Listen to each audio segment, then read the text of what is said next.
The Andy Pollin Show. We got to go after this with everything we got, thinking they're going to come with everything they got. I'll start off by saying I'm bored, I'm broke, and I'm back. The Andy Pollin Show on ESPN 630 starts right now. I could probably sing for about 40 seconds. I have stamina to sing longer than that. But eventually somebody would say, God, shut up. Or just smack me in the head to make me stop.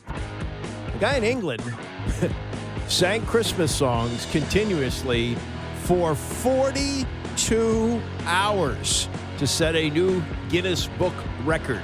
We will get to that later in the hour. Also, who's going to play quarterback for the Commanders tomorrow? We still don't know. We may find out today. We may not. If Marcus Mariota can't go, could it be Jeff Driscoll, who just got here? Josh Johnson, who's been here second time?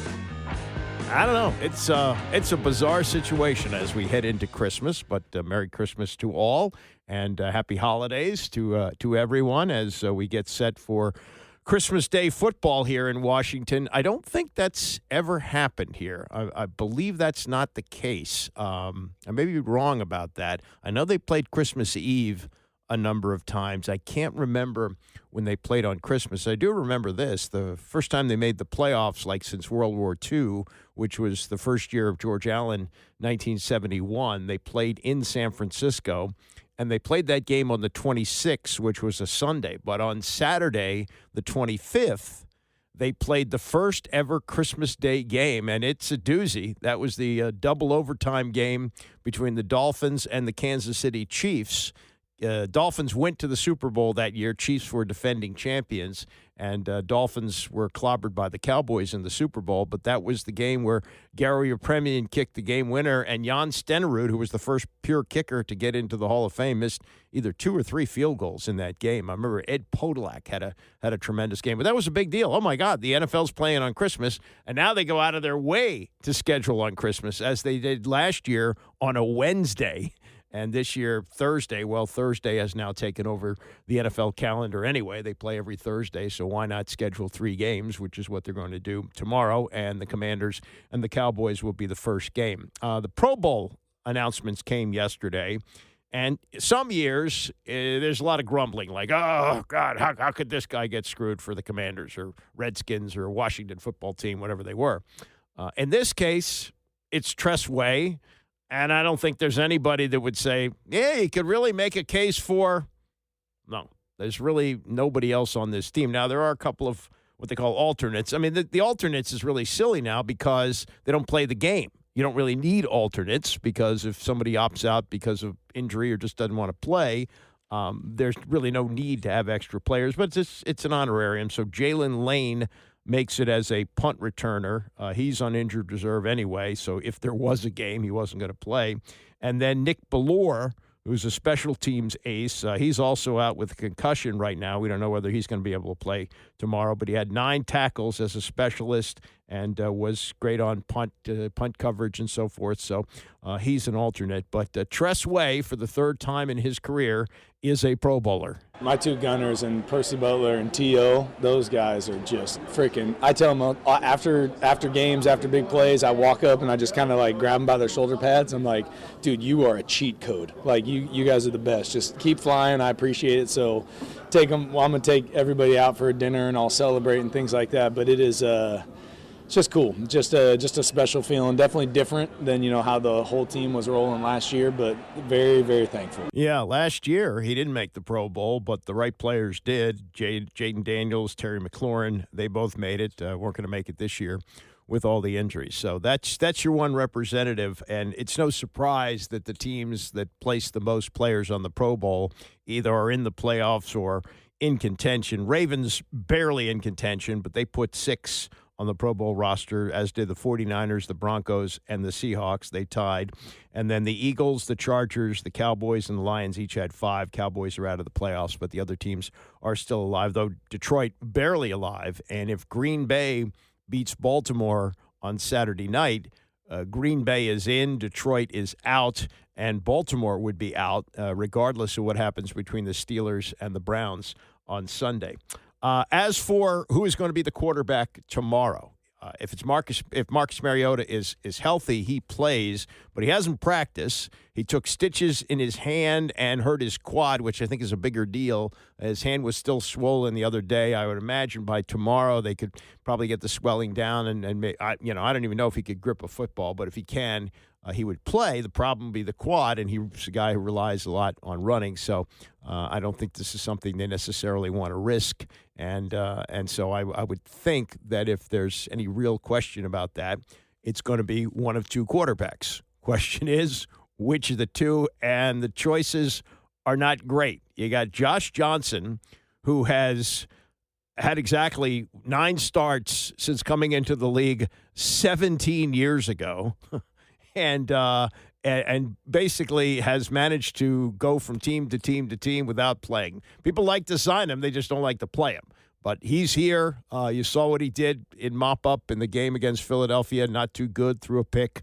Didn't overwhelm anybody. And then you got Jeff Driscoll, who as of Sunday was on the practice squad in Arizona. He's been here. He was a third stringer last year, but neither one of them has played any significant football, actually, you've had more starts out of Driscoll over the course of his career than you've seen out of Josh Johnson. Driscoll's had 12, and he's also played here, which led to the decision to bring him in. We're not going to see Sam Howell. I'll get to that in a minute, but this was Cliff Kingsbury, offensive coordinator, yesterday on trying to prepare for this game, still not knowing who his starter's going to be. Yeah, that makes it tough. It's a challenging week when you play on a short week regardless, and then not knowing exactly who's going to be out there. We really just focus on us and concepts that we're comfortable with and have done. And I think that's the biggest deal, is making sure that whoever is playing has a game plan they feel very confident in, have booked reps on it at some point in the season or in training camp, and can go out there and execute at a high level on a short week. Quinn talks a lot about players' superpowers. If you end up starting with Josh Johnson this week, what is his kind of superpower that makes you feel comfortable in his ability to run the offense? Yeah, I think, just his football mind, having played in so many different systems and booked so many different reps in different games and different spaces, and having to come in and play in championship games without getting reps. I think all those things have allowed him to play with a really calm mind. He's a very accurate player, and the ball tends to go to the right spot when he's in there. Sticking with the quarterbacks, I know you guys are obviously familiar with Driscoll, but in situations where you bring in guys like an emergency, what is your process on trying to get them up to speed, especially at that position? Yeah, luckily with him, having been here last year, it's a little bit of a great saving grace for us. He has a good knowledge of our base stuff and how to operate it, and so really just giving him, hey, here's the concepts I'm thinking if you need to play, and you show me the ones you're really comfortable with, and we'll take out the ones you're not. And so it's been a lot easier that way than having somebody who's foreign to the system. Okay, so that is those are the choices with the quarterbacks, as we are not going to see Sam. Why is Sam not playing? It does seem to be an odd situation that he's been on the team for 2 years. He's been in all the meetings, and he's not going to be elevated from the practice squad. This was Kingsbury on that yesterday. Yeah, Sam's done a great job. I think just having a guy on a short week, particularly that's played in NFL games before, was comfortable with our system, was really why that we felt good about bringing him in. The way we've had the quarterback injuries, we wanted another body, a guy who's played, and that was really it. I don't think it'd be fair, to ask Sam to start on a short week, having not getting many reps where you're not going to get live reps going into a game. And I think that is what it came down to. Okay, but how many are they going to get from Driscoll? That doesn't seem to make sense. And then the last thing from Kingsbury yesterday, and at this time last year, his name was being thrown around a lot for head coaching positions, I think partly due to the fact that they went so deep in the playoffs and opportunities to interview him were limited, that he didn't take the job or get a job, or he was even offered a job. I don't know how far it went. But this year, you got a new hiring cycle, and he's going to be available after the last game of the year. This was Kingsbury on that discussion yesterday. Yeah, we'll see how that plays out. But today, just trying to get one of these quarterbacks ready to play on a short week. Yeah, that's what you have to say. But I would think think that he'll be gone next year. I'm guessing they're going to have both a new defensive coordinator and a new offensive coordinator, and then the pressure ratchets up on Dan Quinn. Never would have figured going into year 3 after the miraculous season of last year that he would be on the hot seat going into 2026, but he certainly will be. So he better get these two right. He better get those two hires right. They certainly got it right with Kingsbury the first time, and Joe Witt Jr. did not work out. They overcame Joe Witt Jr. last year, and then this year you finally had to dump him with Quinn calling the defensive signals. So it's amazing how things change so quickly in the NFL, and you've seen it now with Cliff Kingsbury, a hot prospect last year, maybe not as hot this year, but probably gone, I would think, and then Dan Quinn, who was in consideration, probably should have won Coach of the Year last year, now going into year 3, knowing he's got to have a rebound season to save his job. Speaking of saving his job, John Harbaugh, now in his 18th season with the Baltimore Ravens. They've only won 1 Super Bowl since he's been there, but they're in the mix every year. They have been a good team, and they have been a factor in the AFC. And going into this year, a lot of people looked at it and said, this is their year. This is finally the year that the Ravens are going to get over the hump. There was great opportunity 2 years ago when they hosted the AFC Championship game, but they wound up losing at home to Kansas City with Lamar Jackson not playing very well, which has been kind of his story in the playoffs. John Harbaugh not bristling at talk about job security with the team now 7-8 and kind of needing a miracle to get into the playoffs.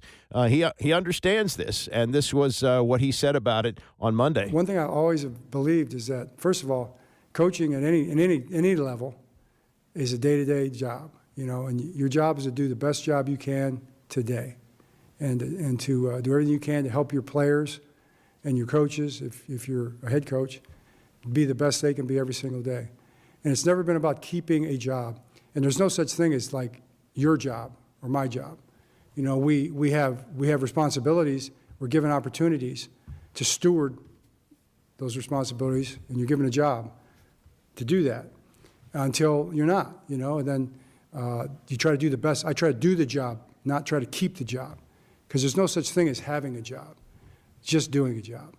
And so my focus is on always, and has been for the last 18 years here and the last 41 years in coaching, or is it 42? It's up there.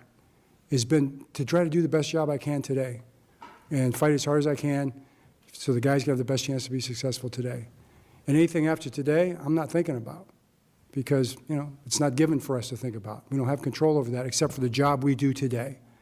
And if we do a good enough job today, then the opportunity to do that job or a different job will be there tomorrow. And that's what you hope for. I would argue, though, you can't do the job unless you have the job. You can't do the job in Baltimore if they're not paying you to do the job because that's illegal. And that's semantics there. But anyway, that was how he explained his circumstance. Tony and Mike taking a view of this last night on PTI. He told reporters he's not thinking about it, adding, quote, "I try to do the job, not keep the job," close quote. The Ravens were among the early Super Bowl faves, but at 7-8, they need help just to make the playoffs. Tony Harbaugh won it all 12 years ago, but has just 3 playoff wins in the past 10 seasons. So does he deserve to be on the hot seat? And the simple answer is yes, because the Ravens are 7-8. John Harbaugh has been there a long time. I believe this is his 18th season. He has had continued success, and as you said, he won a Super Bowl. His career mirrors Mike Tomlin's career in the same division, same problems, same stuff. A few weeks ago when fans chanted "Fire Tomlin" in Pittsburgh, a lot of people wondered, does that make any sense? They wondered, has he stayed too long? I didn't wonder about that because I've been in this seat for 25 years, so I'm not wondering about staying too long. I don't think you can pin on Harbaugh the fact that Lamar Jackson is not now what he was. There's a lot of running plays, a lot of absorbed hits. He is a multiple MVP in the league who's had trouble in the playoffs, only 3 wins in 8 seasons in the playoffs. Maybe you can pin the deterioration of the defense on John Harbaugh, but to me, John Harbaugh has earned at least next year to try and fix the defense, which has now given up, Mike, more yards than all but 5 teams in the league. Tony, the defense was a stunner to us early on because that's how they got in the hole they were in that they couldn't dig out of. But let me tell you something. The offense is why John Harbaugh deserves to be on the hot seat. And if he continues to let Todd Monken, the offensive coordinator, if he continues that tag team of dumbness where you don't give the ball to Mr. Henry after he scores a touchdown, you don't give it to him for the rest of the game. If you can't figure out that you've got a backup quarterback, I don't care if he fumbled the damn ball. Jim Brown fumbled the ball. Emmitt Smith fumbled the ball. Walter Payton fumbled the damn football. If your tag team at the top of the offensive flow chart is too dumb to give Henry the ball with a backup quarterback and sometimes one possession games, and this is the second year of questioning this. They don't have to be 7-8. Even with the problems, even with Lamar Jackson reduced, yes, I said reduced, not injured. If you can't figure that out, you deserve, I love him. He's a great coach. He's a Hall of Fame coach. It's on him that this Ravens team is doing what it's doing at 7-8 this year. You can fire coordinators. If you fire the head coach, John Harbaugh will have a job in 30 seconds. Yeah, well, he is 63 years old, but I think Tony's right. He would be in demand. Tomlin, as long as he's been there, he got the job very young in Pittsburgh.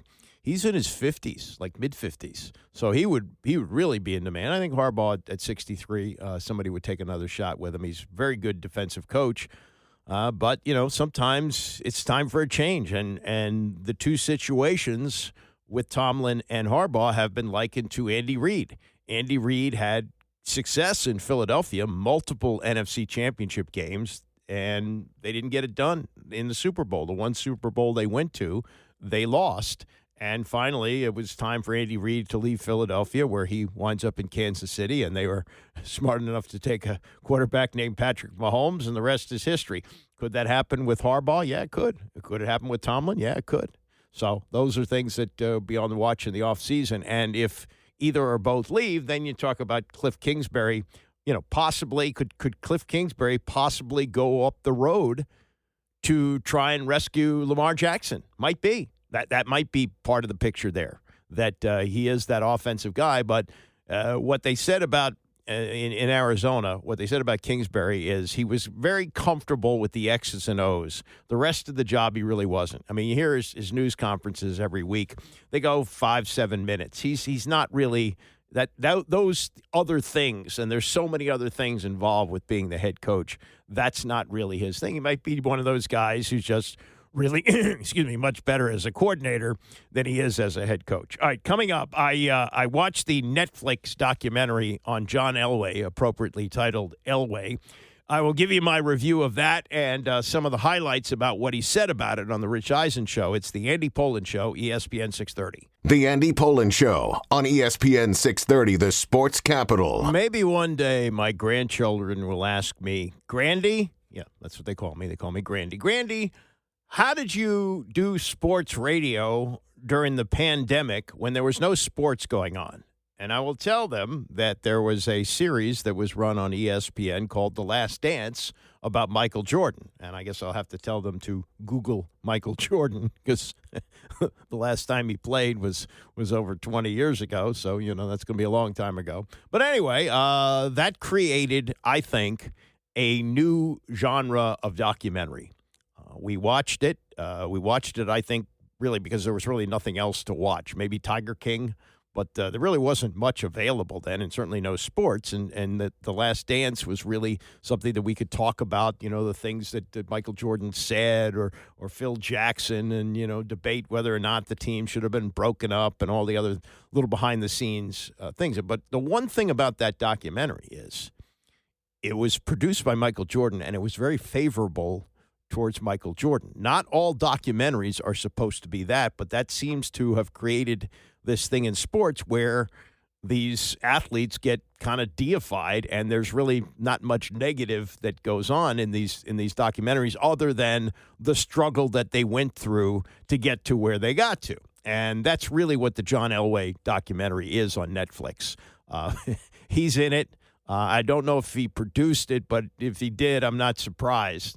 They gloss over really what happened with Baltimore. You know that when the Colts took him, he said, I'm not going to play in Baltimore, and managed to get Bob Irsay, the owner, to blink, because Ernie Accorsi, the general manager, said, no, we're going to wait this out and we're going to get him. He went to play baseball. He went to play baseball for the Yankees and A-ball. He was a good baseball player. He was not one of the best baseball players on the Stanford team. The likelihood he would have made the major leagues was very slim. His skill was a quarterback. He was a generational quarterback. He was that good. And Ernie Accorsi knew it. He knew how good he was going to be. And in fact, he has said in later years that had they kept Elway in Baltimore, the Colts might not have left. That he would have created such a sensation there that people would have shown up at the games, and Bob Irsay wouldn't have moved the team. They would have gotten a new stadium, the whole deal. They wouldn't have moved to Indianapolis. That's how big an impact he had. But Bob Irsay blinked and traded him to Denver for a bag of donuts, and Elway went on to have this Hall of Fame career. What really happened was Frank Kush was the coach of the team, and John Elway's father, Jack Elway, was a college football coach, and he didn't want him to play for Frank Kush. That was what that was really all about. So they managed to pull off this power play and got traded to Denver, and the rest is history. But, you think of the struggles that he went through before winning those back-to-back Super Bowls before he retired. He went to 3 of them, got clobbered, one of them by Doug Williams and the Redskins. And by the time they went to their 3rd one, which was against San Francisco, and that was a great San Francisco team, the 89 49ers, that would have been the 3rd Super Bowl in 4 years for the Broncos. There were people in Denver who said, we don't want them to go because we know they're going to get slaughtered, and they did, 55-10. But later years, and you'll see if you watch the documentary and if you remember those days, that things evolved to the point with Terrell Davis where they were a different type of team in his last 2 years, and they won back-to-back Super Bowls. So this is the trailer for Elway, which is now running on Netflix. John Elway, the most gifted quarterback to ever play in the National Football League. I can still remember feeling that responsibility and the expectation. This is his 3rd loss in a Super Bowl. I had to sacrifice everything to be the best. Everything changed for Colorado in 1983. Been the most spoken about name in American sports. John Elway. John Elway. First time I saw him practice, I'm going, man, this guy's a freak. He is going to be one of the greats of all time, I think. He got the nickname the Duke of Denver. The Duke of Denver. Duke of Denver. He's got the ball, touchdown. He was shy, sweet. He's not neat and pigeon-toed. And all of a sudden, I'm dating this superstar. His first year, I'd never seen anybody get beat around like he did. Everyone was expecting John was going to take us to the top right away. With Dan's offense, it was different than I was used to. Bam. My head was spinning. Was he overblown by the media? Part of the growing pains of coming into the NFL. People have no idea how hard this guy worked to be who he was.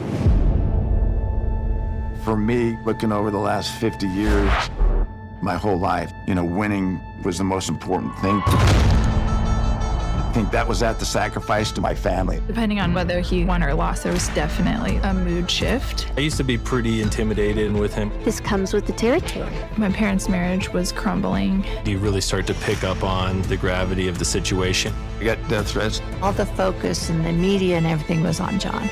He helped a city transform itself. Well, let's be real. He was going to have to win a Super Bowl to be coronated. John took it personally. He had one goal. The frustration level grew. Before he's ever going to be considered a great quarterback, he has to win one of these things. Those are the sacrifices that athletes make to be great. Touchdown, Denver! Greatness is more than just a performance on the field. And my dad always said, you can't take the easy way out. So this was the moment. You might have noticed the Mike Shanahan voice in there. I hadn't seen him in a while. A little unsettling to look. Remember the jet black hair that he always had when he coached here? I guess he's not coloring his hair anymore. That's totally gray, but his eyebrows are black. Interesting look. But he's the one that Elway said really changed his career, that when they made him the head coach, that things really changed. In fact, he was the offensive coordinator in those early years when they were going to Super Bowls, and then they began to clash with Dan Reeves, and Reeves, instead of saying, hey, we really need to rely more on Mike and his offense, he fired him. And when he came back, that's when things came together late in his career. The other day, Elway was on Rich Eisen's show here on ESPN 630 to promote this documentary. You may have heard also voices. That's his ex-wife is in it, and his 4 kids. He's got a son and 3 daughters and 11 grandchildren. How does that make you feel? 11 grandchildren, John Elway. But he told a couple stories about the journey along the way, and one of them was about probably the signature play of his career. As rocket of an arm as he had, as great a passer as he was, clutch player, et cetera, et cetera. The drive, which ended in a touchdown pass. The signature play of his career happened in the Super Bowl when they finally got over the hump and they beat the Green Bay Packers. I was there for that. That was in San Diego. And he needed to pick up a first down, and he did it by running, and he got hit so hard that his body spun around like a helicopter. Here's how he relays this to Eisen. I still get emotional every time I see that, because I remember, and the funny thing about that play was I didn't like to play, and Mike knew I didn't like to play, and we talked about it, and he goes, I said, what if we don't get this defense? He says, John, 100% of the time this whole year against this formation, we get this play and we get this coverage. And so sure enough, we walk out and it's not that coverage. And I tried to get outside and, tried to find somebody open and look for the first down. And, I was able to turn it upfield. And I said, well, I'm going to put my big old 6-inch vertical on him and try to go over the top. But the thing that really sticks out to me is I remember looking at our sideline when I got up, because I'm full of adrenaline as well. And I looked at our sideline, and our sideline was going nuts. And so that feeling at that time, I still to this day, and even when I watch the Netflix show, it's like it still grabs me, because we'd worked so hard. It was my 15th year. We'd had those 3 disappointing losses, and in Colorado, and the Bronco fans so dearly wanted a Super Bowl victory, and so it is very emotional still when I watch that play. And then just while we're in the emotions right now and the feels, John, what were you stunned, surprised, taken aback when Pat Bowlen said this one's for John and handed you the trophy, John? I was, because I was felt a little bit, because I threw for 140 yards that game, but I think that learning, having lost 3 Super Bowls and knowing how important it is to have a great football team, that to be able to win a Super Bowl, you have to have a great football team. But for him to kind of put me out there in front, it was obviously very, very nice and a great feeling. But, I was also sitting there thinking, well, thank God I had those other 52 guys, because we couldn't have done it without each other. Well, actually, it was Terrell Davis, and that was really the turning point for those Bronco teams, that he had this type of running back who eventually made the Hall of Fame in that Super Bowl, and it's been chronicled a bunch of times that Terrell Davis had a migraine in the first half.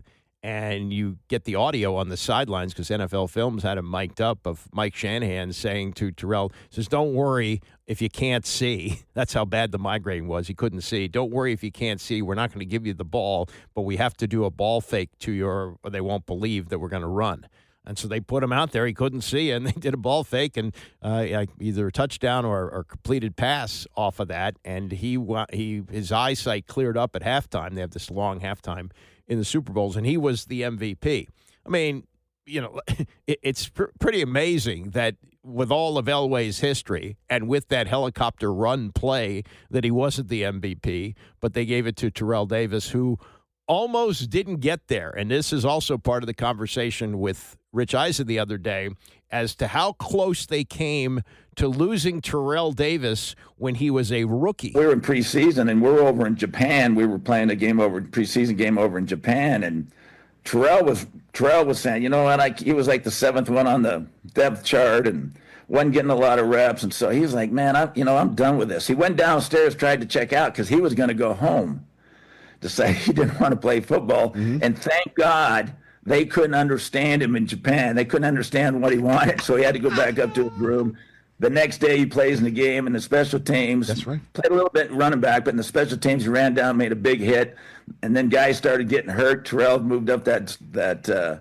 line fast, and then Mike went to him the first game and said, "Terrell, you're going to be our starter." And then that's when things really started to move forward for us. So are you saying Terrell Davis might not be in the Hall of Fame and you might not have 2 rings if he was fluent in Japanese? Is that what you just told me, John? Oh, yeah. We talk about that all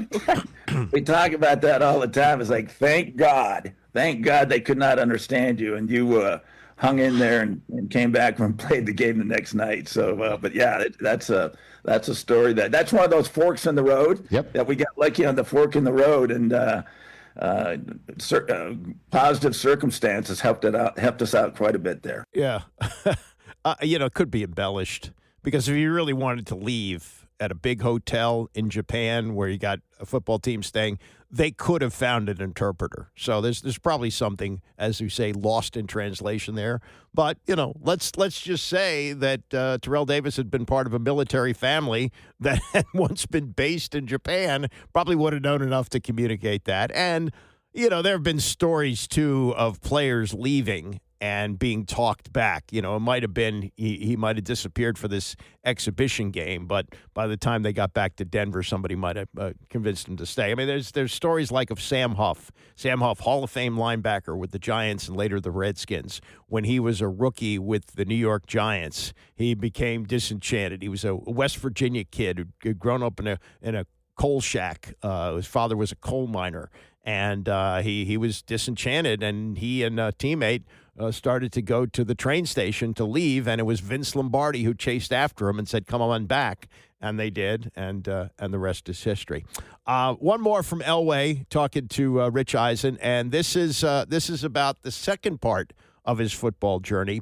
He is, even though Ozzie Newsome is the greatest player turned general manager, Hall of Fame player with the Cleveland Browns, and won 2 Super Bowls as the general manager of the Ravens, Ozzie Newsome never played in a Super Bowl. John Elway won a Super Bowl as a player and is the only one to also do it as a general manager, mainly because he landed Peyton Manning. When Peyton Manning had been cut by the Colts because of the neck surgery, they were unsure whether he could continue to play, and he wound up going to Denver. Incidentally, if you remember this was Mike Shanahan was trying to get in the mix here. Shanahan wanted to bring him here to Washington, and Peyton Manning could certainly turn to John Elway among others and say how good of a coach he is. But he wound up going with Elway to Denver, and the deal was made.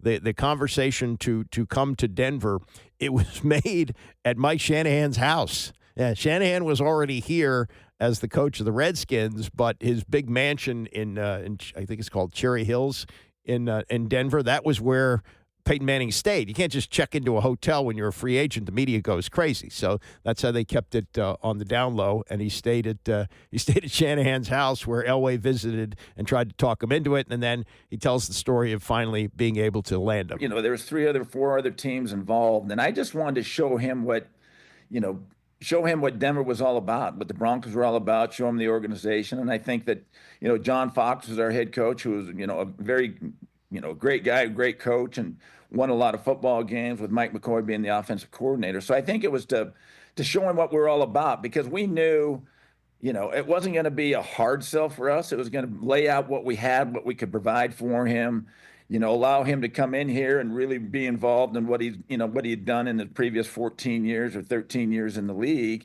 and to be able to adapt the offense to what he was comfortable doing. And so we were able to do that. And I think, Peyton was, he's a guy that is going to make his own decisions. And it was, I didn't want to put a hard sell on him. I just wanted to have him feel welcome, and also just show every good thing that we had about the Denver Broncos. Obviously, I'm biased, having played for him for 16 years and been in the front office with him. And so I just want to show him what Denver was all about, what the Broncos were all about, what the coaching staff and everything was all about, and let him make that decision and try not to pressure him. We didn't want to pressure him at all, and I think that was the key thing. When did you find out that it was done?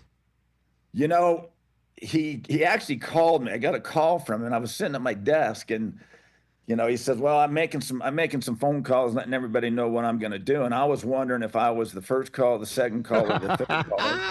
Yeah. And Yeah. unfortunately, I was the third call, and he told me that he was going to come and join us here in Denver, which was obviously, and John Fox was sitting right next to me, and we both gave the touchdown sign when he said that. And we're thrilled to have him, and obviously, finished his career on a great note, on a tremendous career that he did have. So he called and offered regrets before he called and confirmed, is what you're saying. He did, and so that's where I was wondering. As soon as he said that, I was wondering, which number call are we? And so, and I think the one team that I was really concerned about was Tennessee, just because of his history in Tennessee and having been down there. But I think that Peyton realized, the best fit was here for him in Denver, and it turned out that way. All right, let's hit the Wayback Machine now for real. I want your favorite Pat Bowlen story, John Elway. Give me your Pat Bowlen. Yes. I wish I had a favorite one. There's so many of them, but I think the one thing about Pat Bowlen that I love so much is that he was such a player's owner. I mean, he was at practice every single day. He was a great competitor.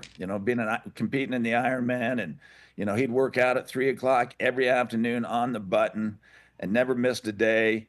But just he was a great competitor and really cared about his players. The great thing with Pat was because he had a place in Hawaii, and so every time we'd go over to the Pro Bowl, I think Pat would host us over there and take us to his house and take us out to dinner. And he really allowed us to get to know him and the type of guy that he was, which obviously was a guy that wanted to win, and every resource he could throw at winning, he would throw at winning. So how difficult was it for him to not win the big one for as long as you guys were chasing it together, John? Well, I think it was probably just as hard on him as it was on me, because I think that's what he wanted is, he wanted that world championship. And, especially in the 80s when we were there 3 times and, didn't play well in those Super Bowls and ended up losing. That was 8 years before we had a chance to go back. So, he was working as hard as anybody trying to get us back, get us back to the Super Bowl and get the right people in, on the coaching staff as well as the players. And it was just, a great guy and a guy that, is dearly missed every day. That's John Elway, and the documentary appropriately titled Elway is running on Netflix. It's a positive light. Not that it should be negative, but it's not an investigative documentary. If you're an old Baltimore Colts fan, I don't think you'll be happy about the way they gloss over the way he left him in the lurch and got himself traded to the Denver Broncos using baseball as leverage on that. But it's entertaining, and I do remember a lot of that stuff. I was at 2 of the Super Bowls, the one that he lost to the Giants and the one that he lost to the Redskins, and then later on, I was at the ones that he won. I was at both those, the ones that wrapped up his career and walked away. Talk about an exit. That's the way to go out.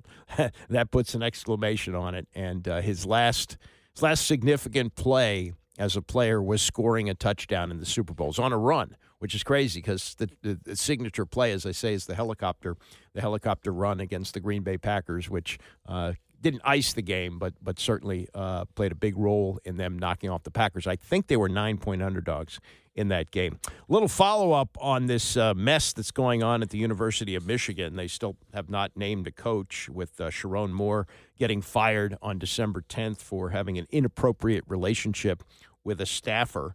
And I don't remember the details here, that he allegedly showed up at her house, picked up butter knives, and threatened to kill himself at the house. And he said, I'm going to make you watch. My blood is on your hands. You've ruined my life. His wife actually was able to track him on a cell phone, and that's where he was arrested. And we'll see where the charges go. But he's out as the coach. And now there's this explosive report in the Detroit Free Press about what was going on this last season. Even with all this, at least they were competitive against Ohio State. Pretty amazing with what you're going to hear here from this report. They said that the coach wasn't even speaking to his other coaches over the last couple of weeks. A high-ranking university official who spoke on the condition of anonymity to protect the relationships told the Free Press shortly after he was fired. The disconnect had one coach targeted, specifically, said the official, Wink. That's Wink Martindale, defensive coordinator.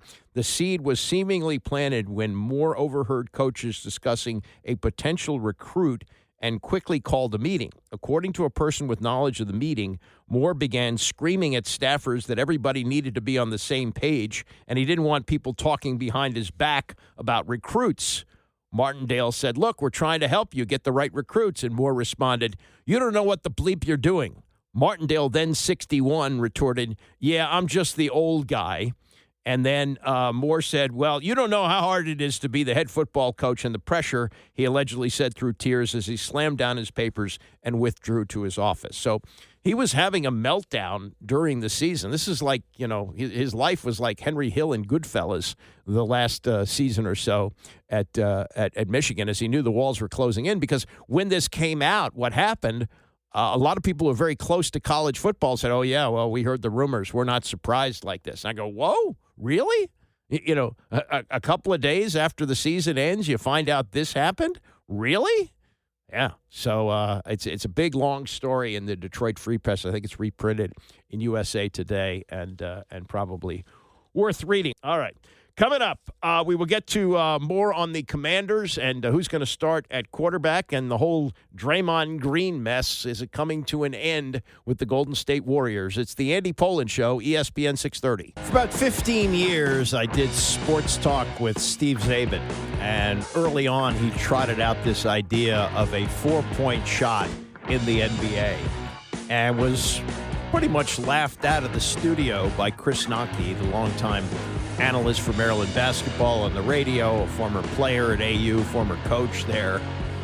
And now, here's Reggie Miller on the Dan Patrick Show yesterday saying, yeah, we think the 4-point shot is coming. And the evolution of basketball, there's going to be some things along the way that are going to surprise you. We will get to that and more, plus the Draymond Green situation. And I guess flip a coin as to who's going to be the quarterback tomorrow. If Marcus Mariota can't go, is it going to be Josh Johnson or Jeff Driscoll? I don't think it makes a hell of a lot of difference, but at this point, we still don't know which one is going to be the quarterback if Mariota can't play. If Mariota is good to go, then we will see him in the 1 o'clock game. If not, it's one of the other two. And I guess, you can pick your poison, because I don't think either one of them, is going to be really any great threat to the Cowboys. Their defense isn't very good, but their offense is going to probably hang a bunch of points on Washington tomorrow. I wanted to talk about this. It was a story I saw yesterday on Twitter, and it's typical of her career. A pro's pro who did not draw attention to herself. And in a business that's dominated by me, the Stephen A. Smiths of the world, Skip Bayless, Colin Cowherd, look at me. She never did that. She just did her job in the best way possible. And I was lucky enough to work with her many, many years ago. Her name is Pam Ward. If you're familiar with Pam's work here and nationally, mostly nationally, she was at ESPN for nearly 30 years.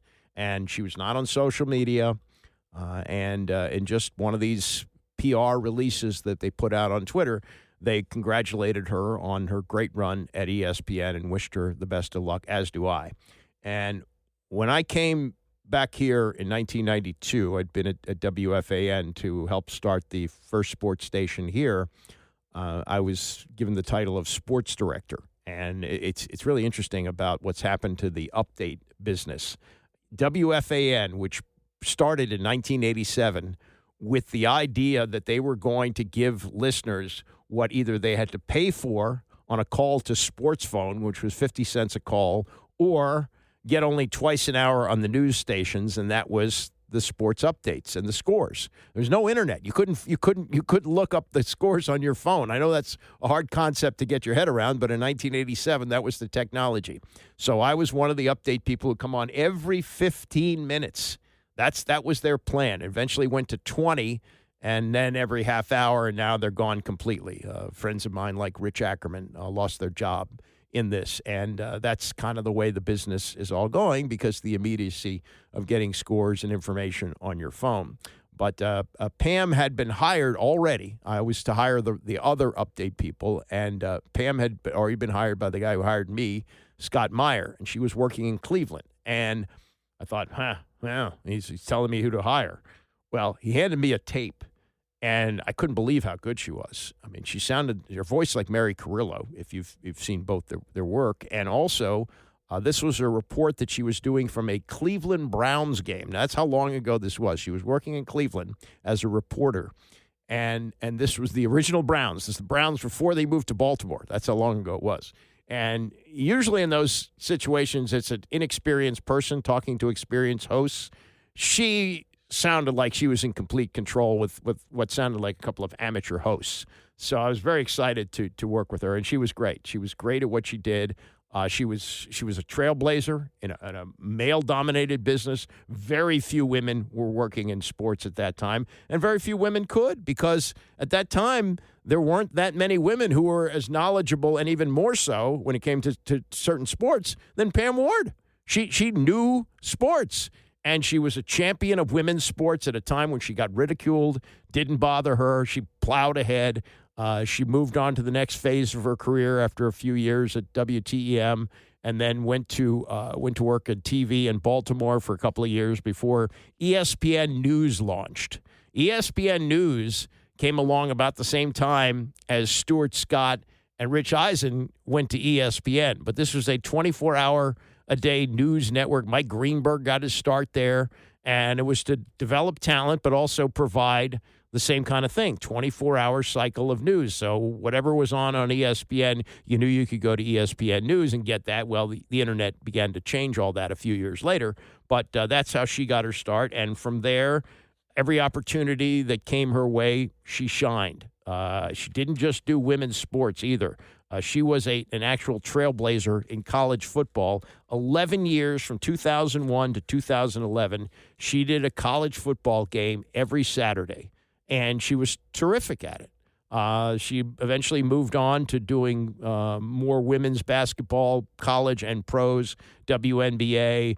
She did studio shows for NBA Tonight, NHL Tonight, NFL Tonight, WNBA Shoot-Around, NBA Today.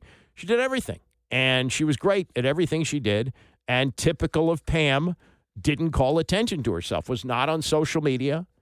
And when the news came that she had retired, it came from ESPN, not from her. And I don't know what she's going to do next, but I wish her the best of luck. She was great to work with, true pro, and congratulations. And, as I think about it, this is the stage of my life, too, that when we started WTEM, I was a lot younger, but she was significantly younger than I am. And now she's retiring, and I'm sure she's retiring on her terms. As many people as get flushed out of ESPN, she would have been a keeper. But she's had enough, and good for her, and I wish her the best moving forward. All right, interesting thing happening in the NFL. They love weather games.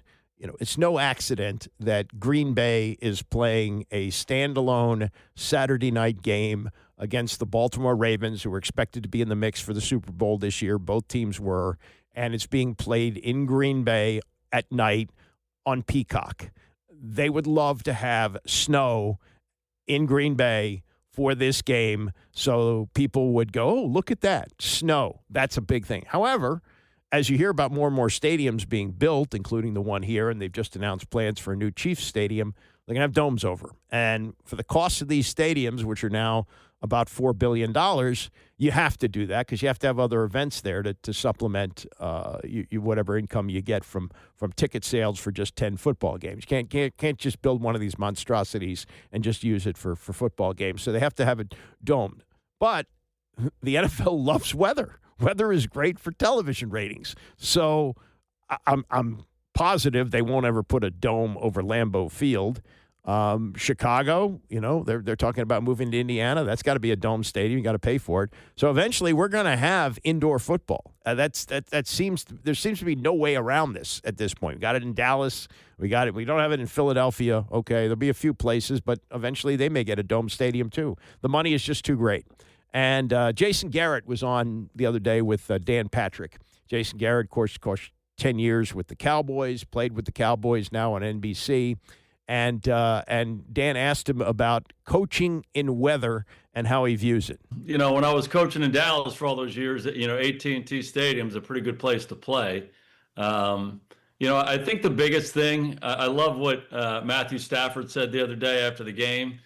You want to instill a mentality in everybody that, hey, anytime, anywhere, home away moon parking lot is what we used to say. And, just go play.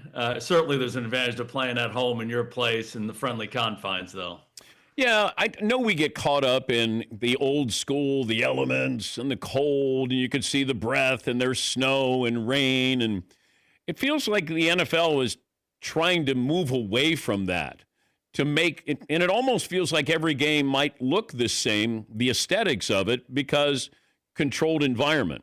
Can you see the NFL trying to shift towards that?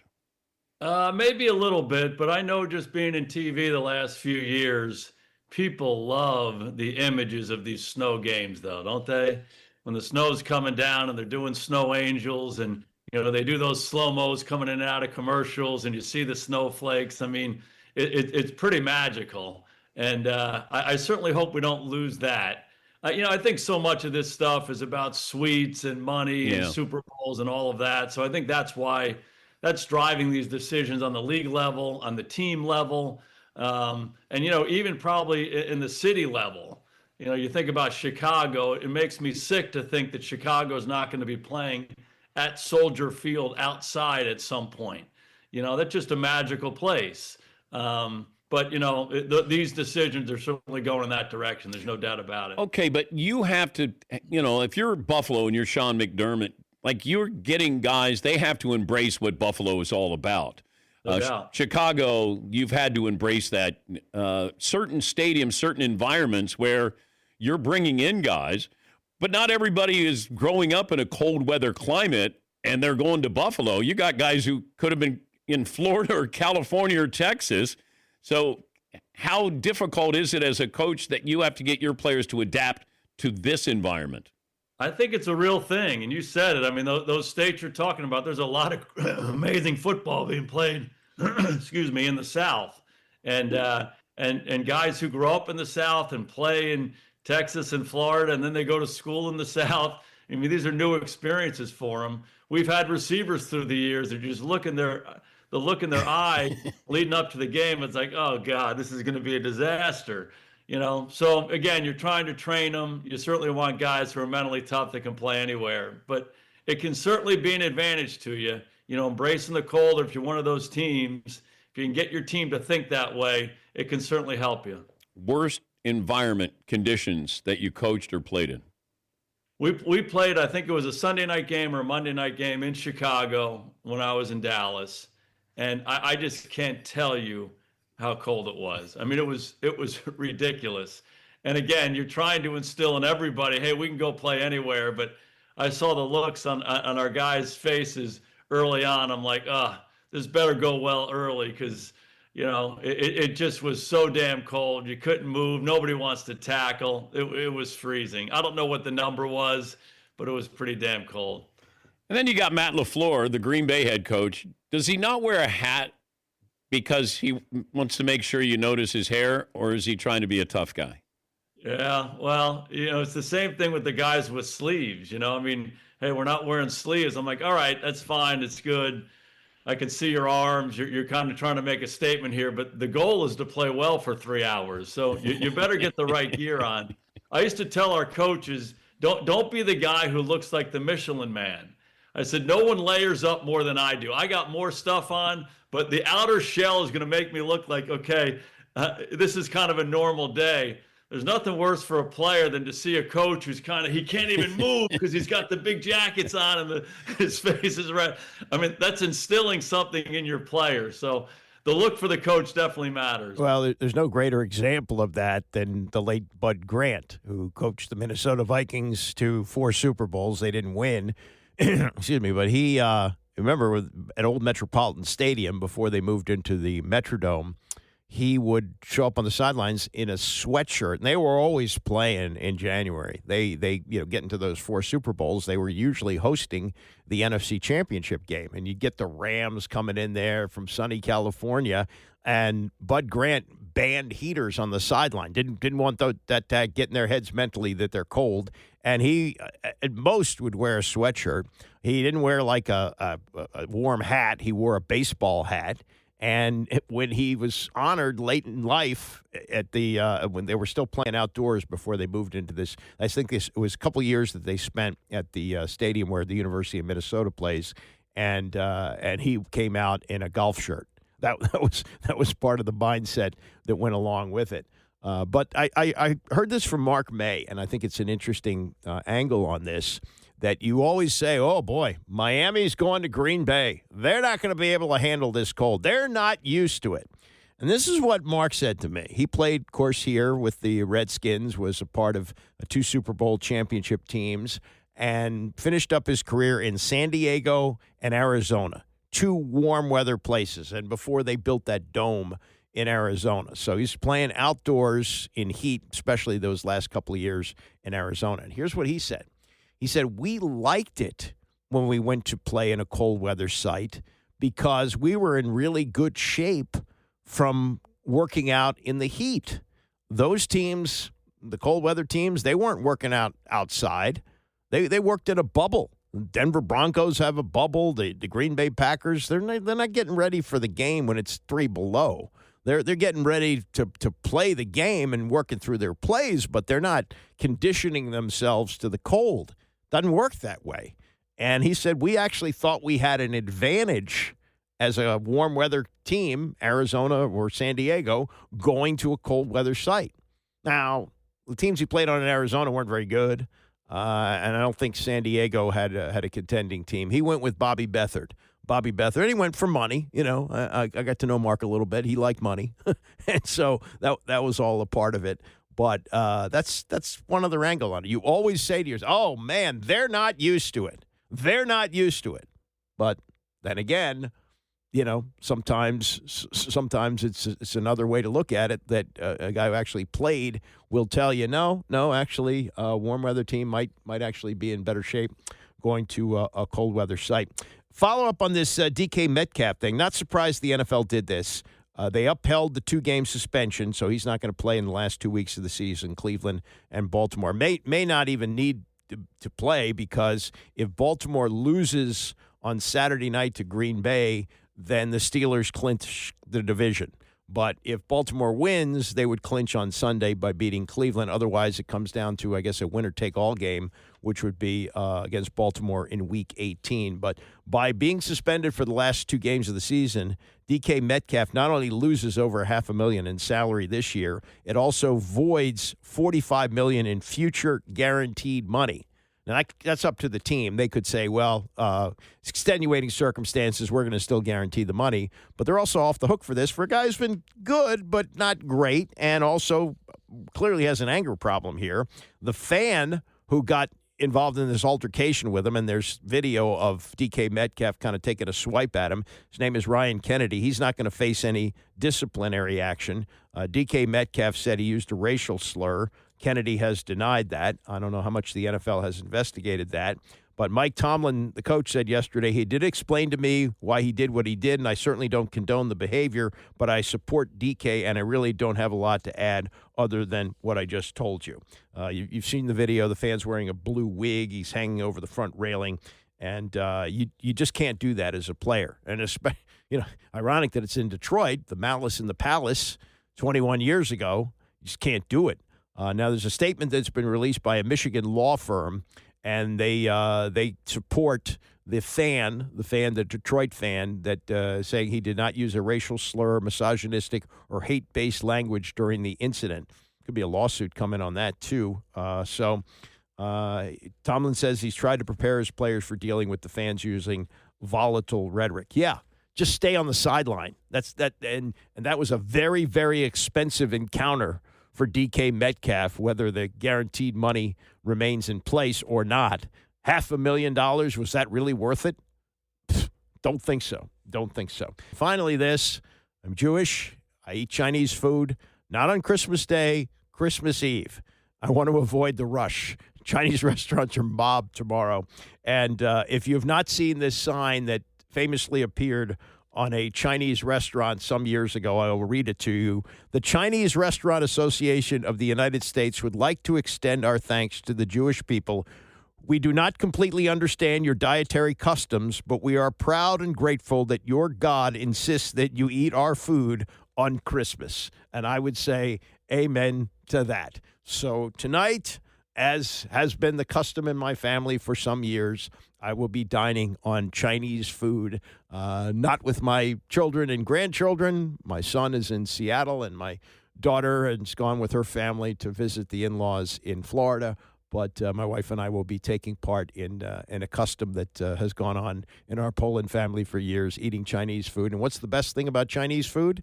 It's the leftover Chinese food that we can eat on Christmas Day, just like everybody else. So if that's how you celebrate Christmas, Geigezint. If you are celebrating Christmas in the traditional way, have a wonderful Christmas. And I will be back here on Friday to recap the Commanders game. Bram is coming up next.